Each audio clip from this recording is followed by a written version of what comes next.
Apocalipsis capítulo 8, versículos 1 hasta el 6. Dice así en la palabra del Señor. Cuando abrió el séptimo sello, se hizo silencio en el cielo como por media hora, y vi a los 7 ángeles que estaban en pie ante Dios, y se les dieron 7 trompetas.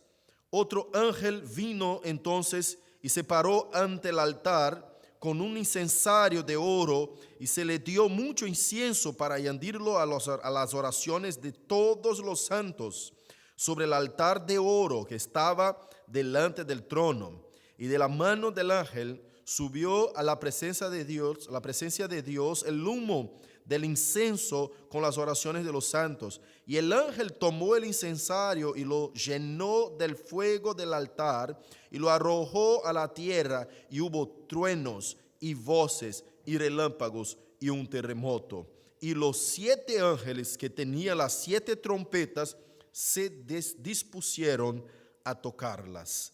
Querido Dios y amantísimo Espíritu Santo, amado Jesucristo, Hijo de nuestro Señor y Padre Celestial, te pedimos que venga sobre nosotros con el poder que tienes sobre toda la Trinidad, bajando sobre la gracia que nos ha concedido para que podamos exponer tu santa palabra. Dios, en nombre de Jesucristo, que la iglesia oiga solamente tu voz y que yo calle en esta mañana. Que tu Espíritu ministre a sus corazones, Señor, que no hable yo a ellos, sino que tú mismo.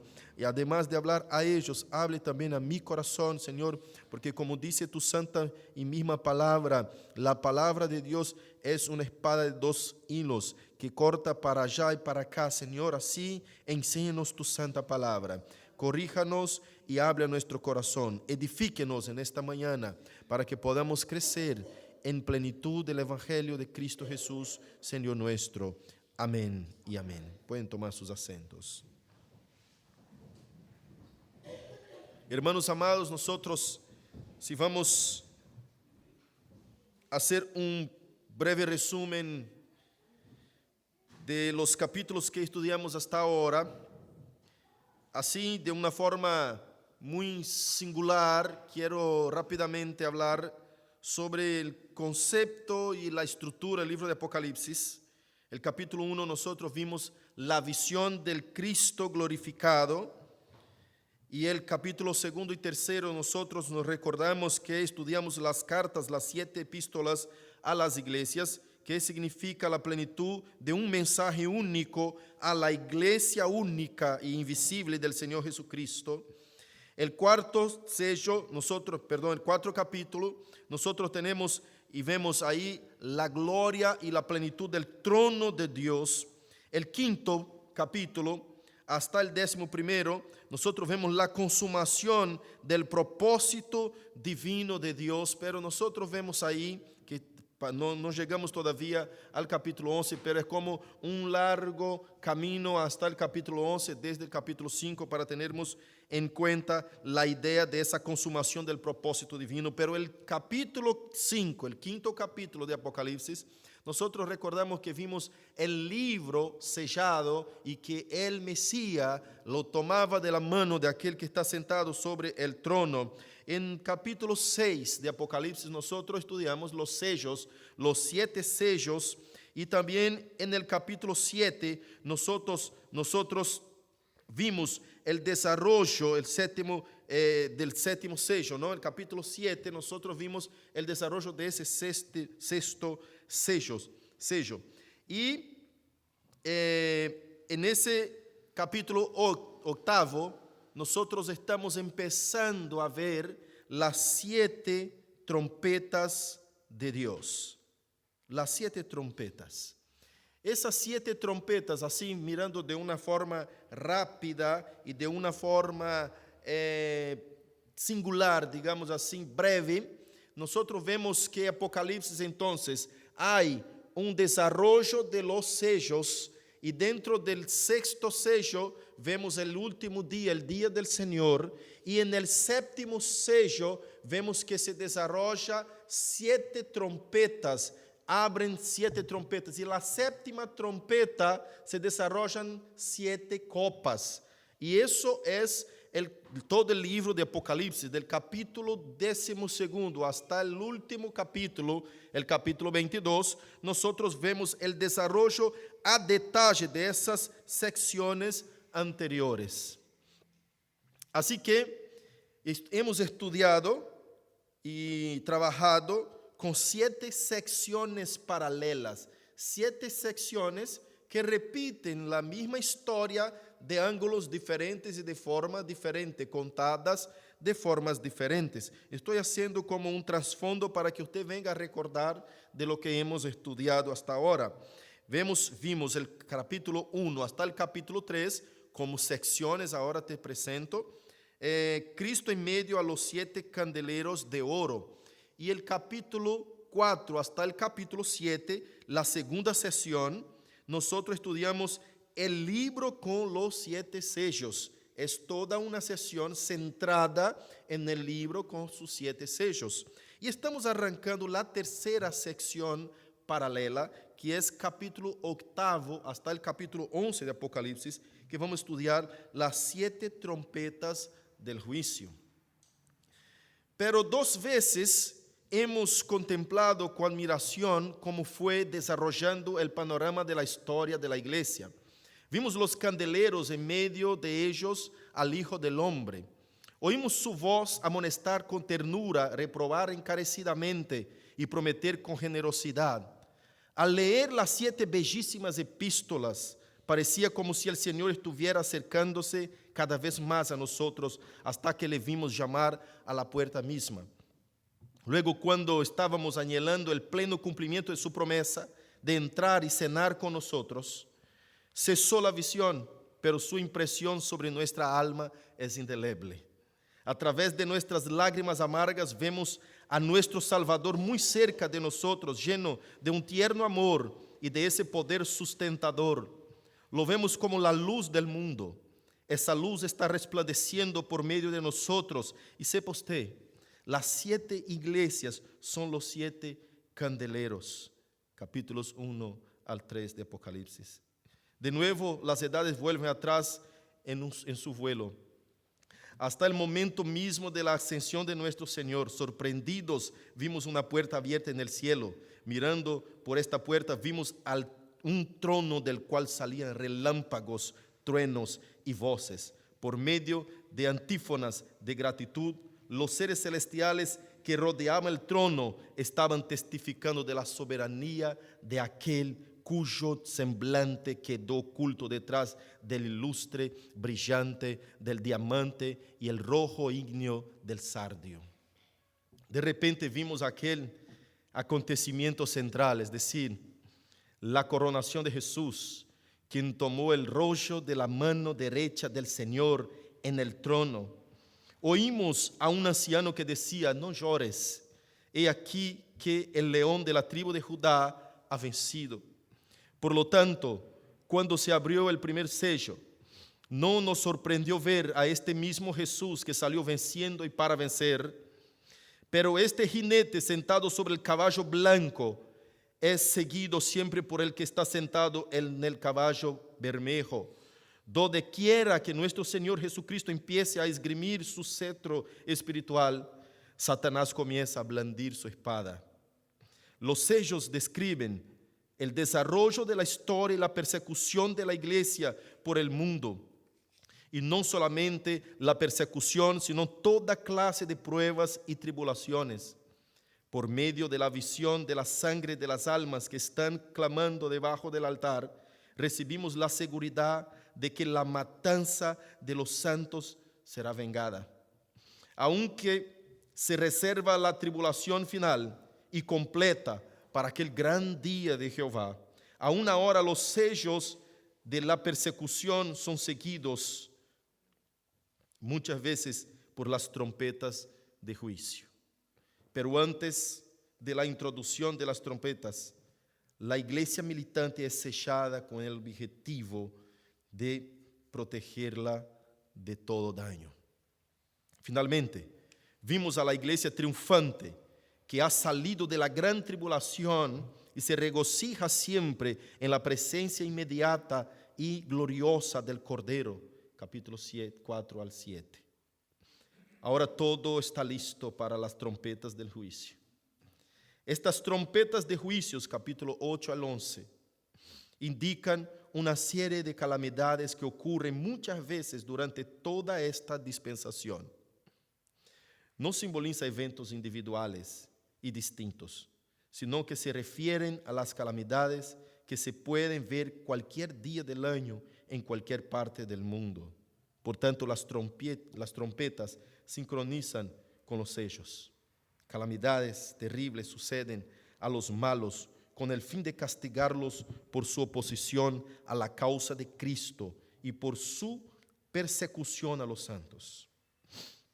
Sin embargo, aún por medio de estos juicios, Dios está continuamente llamando a los impíos al arrepentimiento. Estas calamidades no simbolizan el disgusto final y completo de Dios. En cambio, indican sus juicios iniciales. Están llenas de serias admoniciones, pero no simbolizan el juicio final. Recuerde que las trompetas advierten, las copas son derramadas.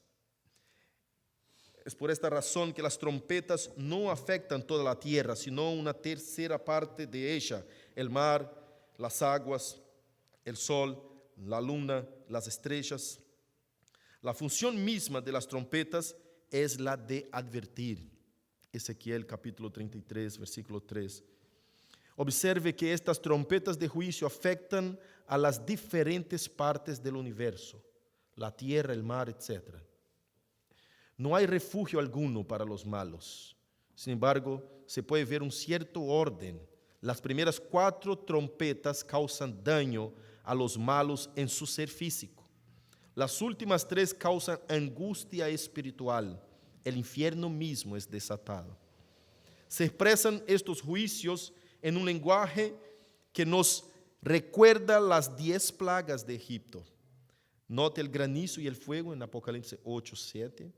La oscuridad en Apocalipsis 8:12, las langostas en Apocalipsis 9:3. Sin embargo, la descripción que encontramos aquí en el Apocalipsis es mucho más terrible. El granizo y el fuego están mezclados con sangre. Las langostas no causan daño a la hierba de la tierra ni a ningún árbol, sino solamente a las personas. Estos juicios caen sobre el mundo impío y perseguidor, que espiritualmente se llama Egipto, donde también nuestro Señor fue crucificado.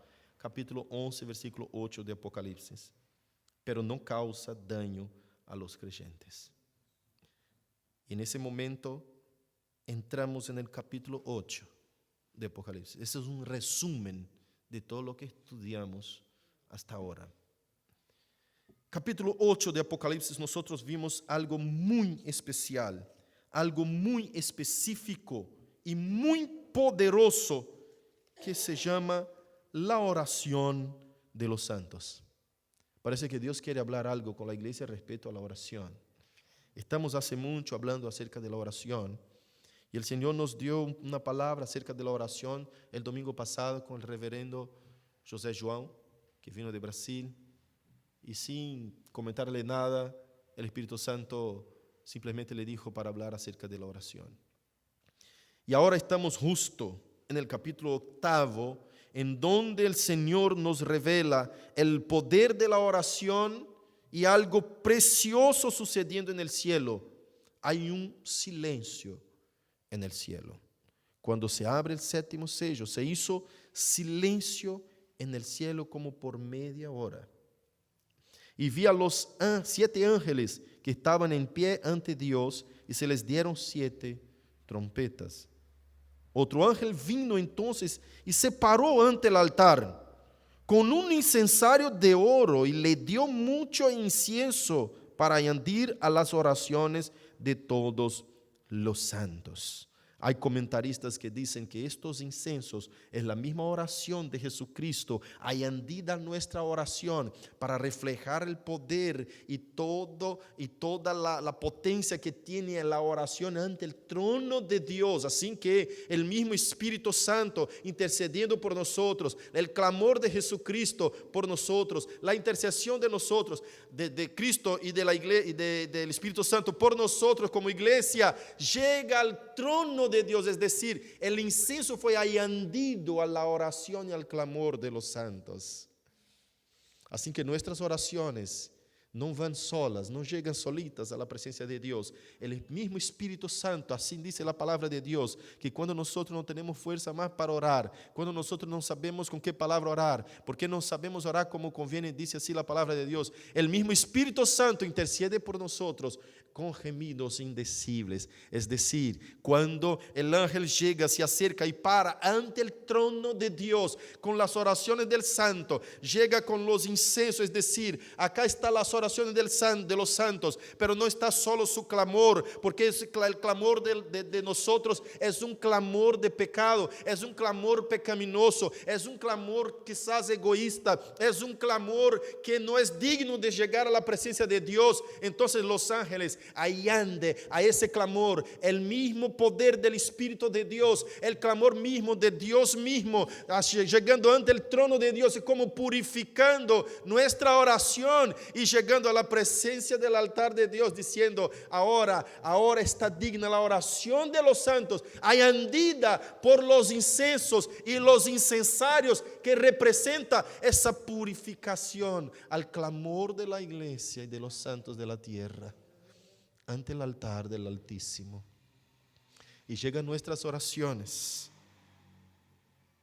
limpias, purificadas por el mismo Espíritu que habita en nosotros. Como dice la palabra de Dios, aquel que tiene el Espíritu de Dios es conducido y es guiado por el Espíritu de Dios. Así, si nosotros tenemos en nosotros el Espíritu de Dios, nuestras oraciones son añadidas por los incensos que representa el mismo clamor del Espíritu Santo por nosotros.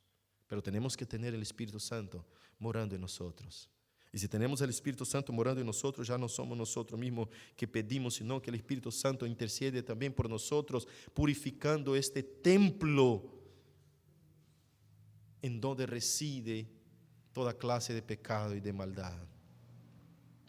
Así que, iglesia, quiero llevarte a recurrir un poquito a la Escritura para que tengamos en cuenta la importancia de un clamor llegando a la presencia del Altísimo, que es el clamor de una iglesia, de un pueblo y de un hombre.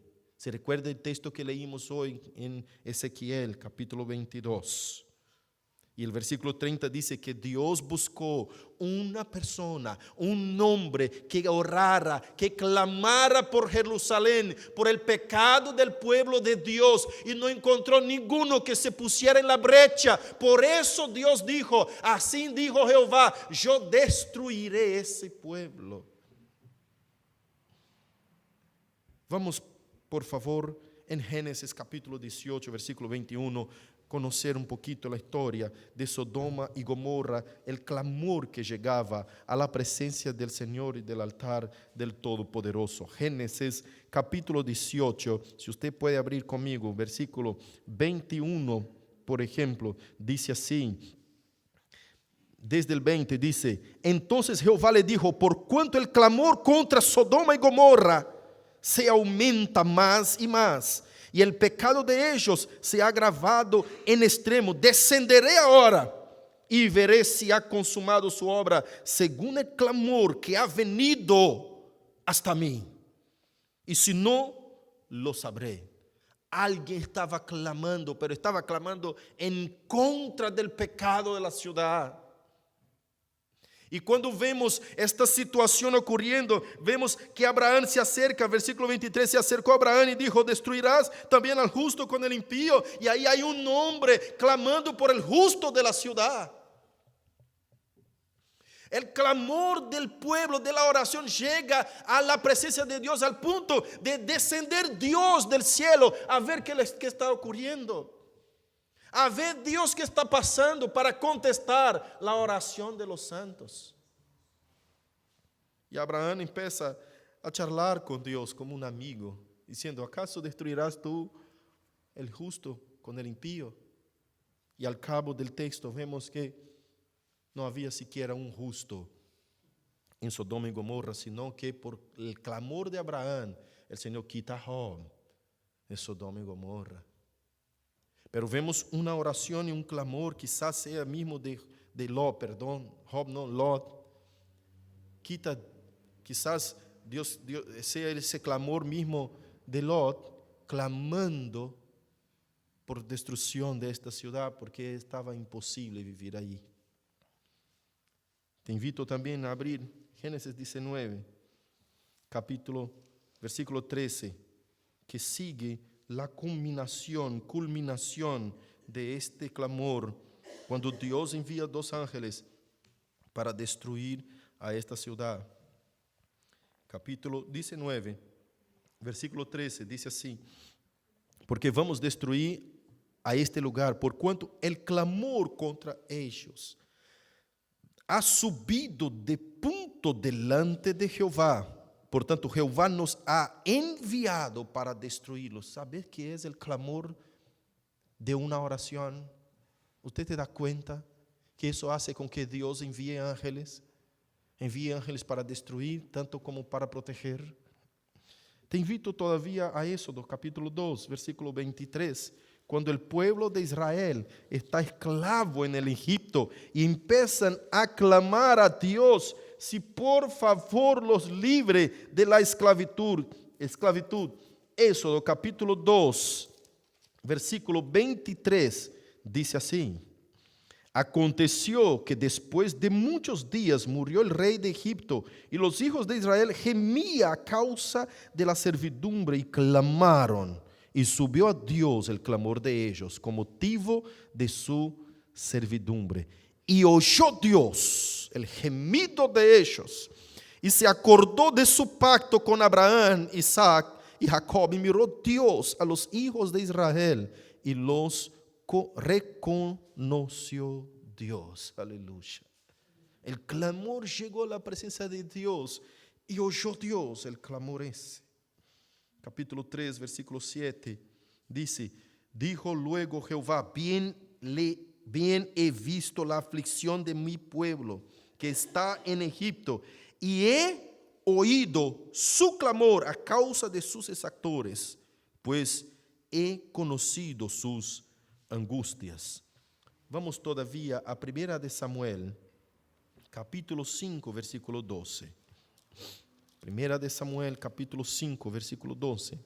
Vemos también un hecho impresionante cuando Dios escucha el clamor. Capítulo 5, versículo 12, dice así: y los que no morían eran heridos de tumores, y el clamor de la ciudad subía al cielo. Segunda de Samuel, capítulo 22.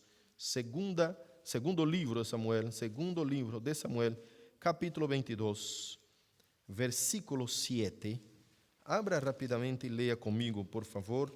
Así dice la santa palabra de Dios: en mi angustia invoqué a Jehová y clamé a mi Dios. Él oyó mi voz desde su templo, y mi clamor llegó a sus oídos. ¿Usted tiene duda que tu clamor y tu oración llega a los oídos de Dios? Aún, hermanos, dice la palabra de Dios en Isaías capítulo 59, que la mano de Dios no está recogida para que no pueda bendecir, siquiera sus oídos están sordos para que no pueda oír, pero sus rebeliones, sus pecados hacen separación entre vosotros y vuestro Dios, y aparta sus oídos de vos para que no os oiga.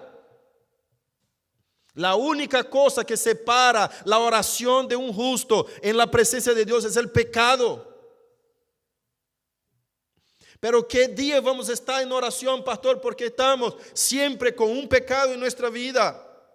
Somos impuros de labios y de ojos, así como Isaías cuando vio la gloria del rey. Dijo, ay, qué inmundo que soy, qué indigno que soy, ay de mí que estoy pereciendo, porque mis ojos vieron al Rey y yo soy un hombre de labios impuros. Pero Dios mismo, como ya he dicho en el inicio, santifica nuestra oración a través del poder del Espíritu Santo, a fin de limpiarnos y perdonar nuestros pecados, para que nuestra oración llegue a la presencia del altar de Dios Todopoderoso. No es la oración de cualquiera que llega a la presencia de Dios. Hay un texto que vamos a leer acá en Jeremías y Ezequiel, que nos va a decir que Dios cerrará sus oídos para no escuchar, aunque ustedes clamen a mí. Yo no escucharé, me reiré de ustedes y de vuestra miseria. Esta palabra es para el impío, no es para el creyente que resbala. Porque el creyente que resbala, Dios corrige, Dios trata, Dios toma su oración, escucha su clamor, el Espíritu Santo la purifica y la hace subir al cielo. Y el Señor manda el libramento para ti y envía sus ángeles y da un orden. Necesitamos apenas una palabra de Dios en el mundo espiritual para que todo desabroche. Una palabra. Que Dios diga una palabra. Y el mundo espiritual natural sucede por el orden del mundo espiritual. Tal soberanía ejerce Dios sobre esa tierra. Tal gobierno ejecuta el trono sobre nosotros.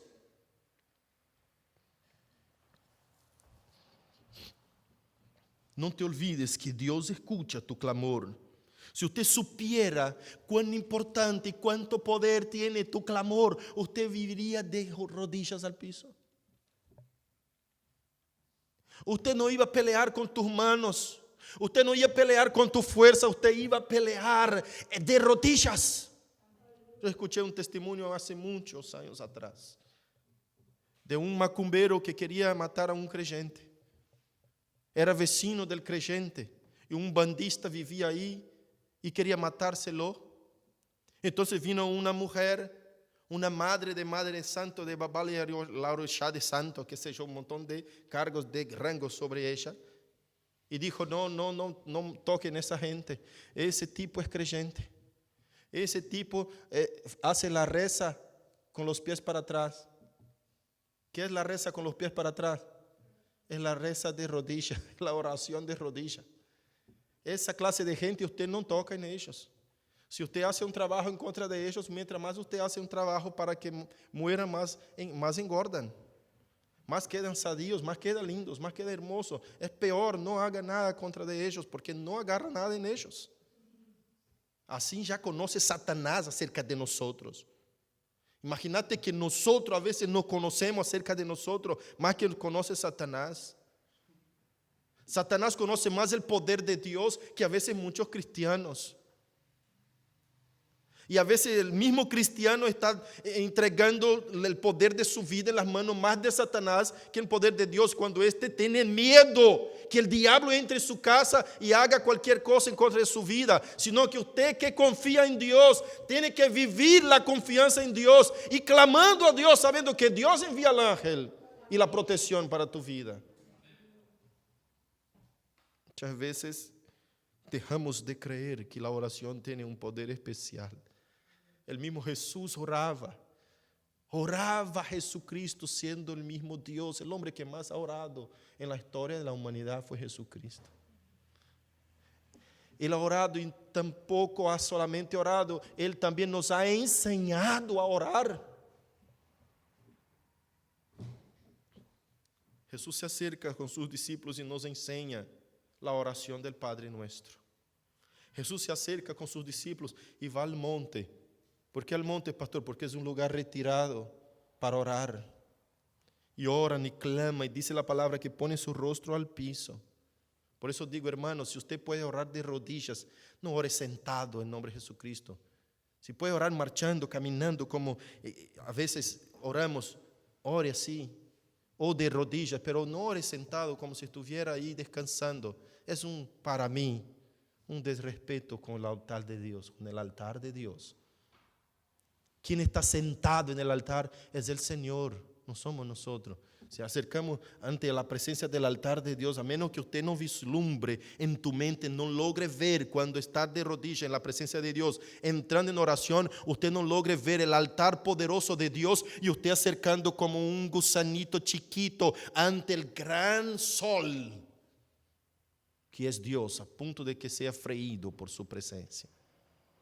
Si usted no vislumbra de esa forma, usted puede sentarse en la iglesia y hacer tu oración. No estoy diciendo que es una forma exclusiva de orar. Hay personas que no pueden arrodillarse. Hay personas que no pueden estar paradas. Hay personas que tienen que estar sentadas. Hay personas que tienen que estar acostadas. Por favor, no me malinterprete. Estoy hablando, si podemos orar de rodillas, si podemos entrar en la presencia con el respeto que se merece, en la presencia de Dios en oración, si podemos entrar en la presencia de Dios sabiendo el efecto que tiene la oración, entramos con reverencia, con honra, con humillación en su presencia y clamemos a Él, porque Dios nos revela en su palabra, Apocalipsis capítulo 8, que la oración de los santos es escuchada. Y este silencio que se hace en el cielo no será solamente por causa de las oraciones, sino que para el juicio que Dios va a derramar sobre la tierra. Hay un silencio pleno porque es la última cosa que va a pasar. Son el derramamiento de los juicios de Dios sobre la tierra. Semejante situación va a suceder en ese tiempo, que es la respuesta última de la oración de la iglesia, para que Dios cumpla su justicia, como nosotros vimos en el quinto sello, las almas y la sangre de los degollados clamando por venganza ante el trono del altar del Dios. Te quiero llevar todavía, 2 Samuel capítulo 22, versículo 7, ya leímos, ¿no? Salmos 9:12. Salmos capítulo 9, versículo 12.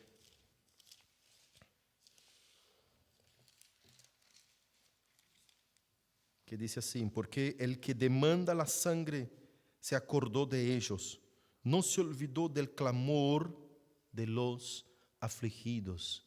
Vemos en ese salmo algo profético, algo que apunta y señala hacia Apocalipsis, quinto sello.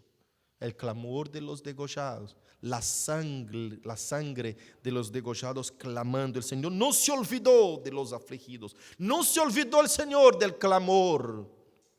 Por eso vemos muchas veces una madre que clama por su hijo que está en las drogas. No desista, madre, porque el Señor escucha el clamor y recoge las lágrimas. Jeremías 11, 14, donde llegamos ahí, cuando Dios dice no ores más por esa gente. Cuando Dios dice basta, hay también ese tiempo, que es cuando Dios, la oración es tan importante y la oración tiene tanto poder y la oración no jamás es ignorada por Dios. Escuche bien, Jeremías 11. Versículo 14, que dice así: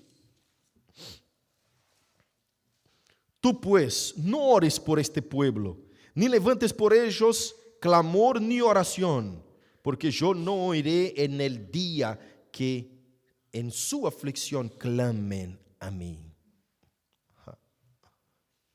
Es tan poderosa la oración del justo, que Dios dice al justo: no ores más por este pueblo, porque si usted ora, yo no puedo ignorar tu oración, y yo no quiero perdonar a este pueblo, así que te pido, no ores más por ellos, no haga oración por ellos. Cuando Dios no quiere salvar un pueblo, no pone nadie para orar por ellos. Si Dios puso esa iglesia acá en Marco Paz y tiene que ser una iglesia de oración, porque si no somos una iglesia de oración, no vamos a lograr ganar las almas para Jesucristo. Y si Dios puso una iglesia que clama por estas almas, como estuvimos ayer orando, y clamando por las almas de Marcos Paz, es porque Dios tiene personas acá en esta ciudad para salvar y liberar todavía. Porque si no estuviera, Dios había dicho, ponga esa iglesia en otro lado, Wilton. Y estuvimos meses orando para decidir qué ciudad pondríamos la iglesia. Y Dios nos dijo, Marcos Paz, Merlo y San Isidro. Y ahí estábamos orando, Señor, perdón, Dios nos dice, no nos dijo Dios, estaba en nuestro corazón Merlo, Marcos Paz y San Isidro. Y nosotros orando, Señor, ¿en dónde ponemos? Y el Señor fue indicando y fue indicando y fue abriendo las puertas y fue respondiendo, aquí debe estar. Y acá estamos. Así que Dios tiene su pueblo acá. Y obviamente esa es una de las muchas iglesias que vamos a abrir en Buenos Aires. Muchas de las muchas. En el nombre de Jesucristo, porque esta es una iglesia que va a orar por estas almas. Nosotros venimos acá por un clamor. Si usted nunca ha leído el proyecto que tenemos de la plantación de la iglesia acá, te invito a que lea. Está todo en portugués, pero puede ser que comprenda algo. Es muy similar la escrita en portugués con el español. Y vea que esta iglesia nació con un clamor de oración. Cuando yo vine acá por primera vez en Argentina, en un congreso sudamericano de misiones, Dios me puso en llanto por 3 días por ese pueblo de Argentina. Yo no sabía por qué estaba llorando yo sin parar. Y traje conmigo 4 personas y los discípulos preguntaban, pastor, ¿por qué estás llorando tanto? Yo no me contenía, 3 días lloré. Estuve 7 días en Argentina, 3 días de llanto, llorando por las almas de los argentinos, que Dios puso eso en mi corazón. Y ese clamor hace con que todo suceda en mi vida, y todo ese cambio, y que no estemos acá por causa de la oración.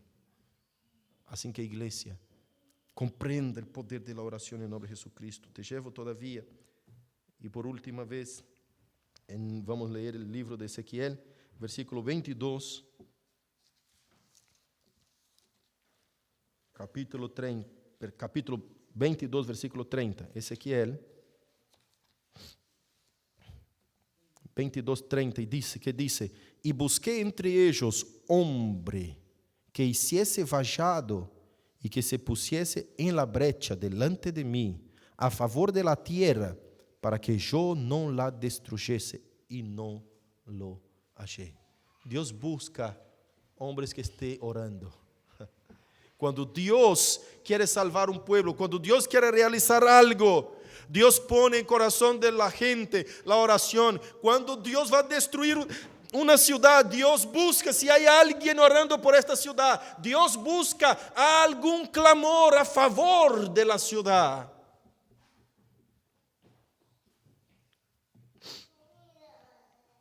Y muchas veces no encuentra, Señor. Y yo te digo y te convoco en esta mañana. Clame al Señor en oración por la ciudad de Marcos Paz, por la familia tuya, por tu casa, por donde vivís, por todo lo que haces.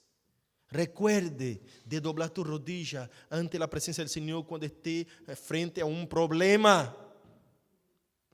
Usted no puede resolver el problema, entregue en las manos de Jehová.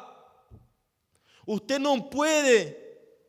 Doble tu rodilla y confía. Salmo 5 dice, por la mañana, Jehová, por la mañana me pondré, me arrodillaré a tu presencia, te presentaré mi oración y esperaré. ¿Sabe qué significa decir, presentaré mi oración y estaré esperando? Es decir, yo oré, ya entregué en las manos del Señor, ahora confío, tengo que esperar la respuesta. No voy a actuar hasta que Dios me diga qué hacer. La confianza es saber que la oración tiene un poder especial. Usted entregaste el clamor, pero hermano, tenemos que saber orar como conviene. Humillados, no dando órdenes a los cielos. Dios resiste al soberbio, pero al humilde da gracia. No es ordenando, yo declaro, yo decreto, yo ordeno. No, no, no, usted no ordena nada. Tú eres necesitado de Dios. Usted pide. Dice la palabra de Dios, aquel que pide, recibe. Tenemos que pedir a Dios. El Señor nos enseña a orar muchas veces en la Escritura. Y Él siempre dice que la oración será contestada. Siempre dice que la oración será contestada en muchos textos de la Escritura. Y a veces nosotros nos olvidamos de esas cosas. Nos olvidamos del poder de la oración. Nos olvidamos que Dios contesta. O quizás no creemos más en la Biblia. Muchos dejaron de creer que Dios está hablando la verdad. Y si usted no ora de esa forma, ¿por qué quizás no cree más que la palabra de Dios sea verdadera? O cree de emoción, o cree por encima, o cree superficialmente. No se profundiza en la fe para creer, decir, si dice la palabra de Dios, yo voy a orar y Dios va a responder. Creer de verdad de todo corazón. Para terminar, te llevo capítulo 65 de Isaías. Y ya terminamos con eso.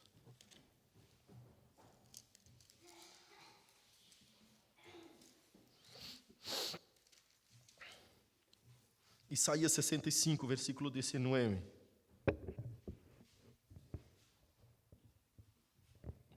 Que dice así, y acá tenemos una palabra llevándonos al nuevo cielo y nueva tierra. Dice, me alegraré con Jerusalén y me gozaré con mi pueblo, y nunca más se oirá en ella voz de lloro ni voz de clamor.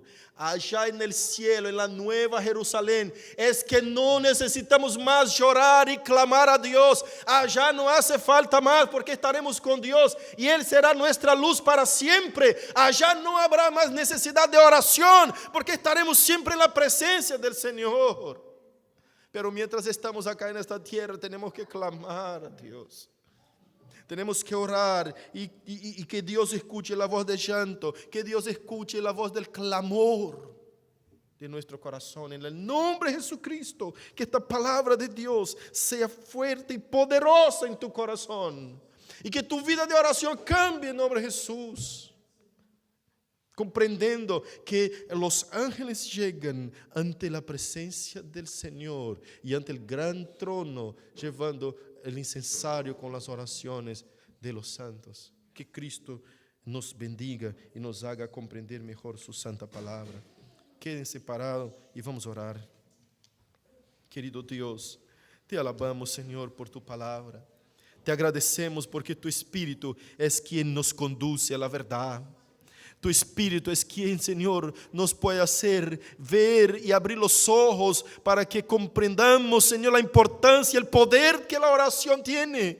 Es un poder especial que el Señor nos ha dejado y ha entregado en las manos de la iglesia, para que la iglesia clame y el cielo responda y conteste sobre la tierra. Dios querido, enséñanos a orar. Haga de esta iglesia, Señor, una iglesia de oración, por favor. Espíritu de Dios, ayúdenos a creer en tu palabra.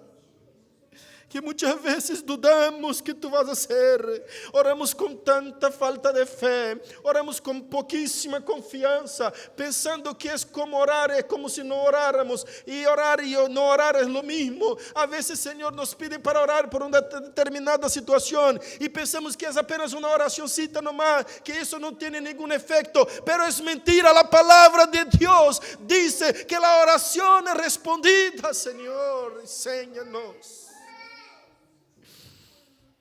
No es nunca una oracióncita, Señor, siempre la oración es llevada ante la presencia del Señor. Ayúdenos, Espíritu Santo, en el nombre de Jesús. Yo te pido por tu misericordia, por esta iglesia, sea esta una iglesia de oración, de evangelización, de proclamar tu palabra, de sana doctrina, de una visión y un corazón contrito y quebrantado, una iglesia de gente que vive la palabra en verdad en sus vidas, que actúa, Señor, lo que predica. En el nombre de Jesucristo te pido esa mañana. Aleluya. Amén, Señor.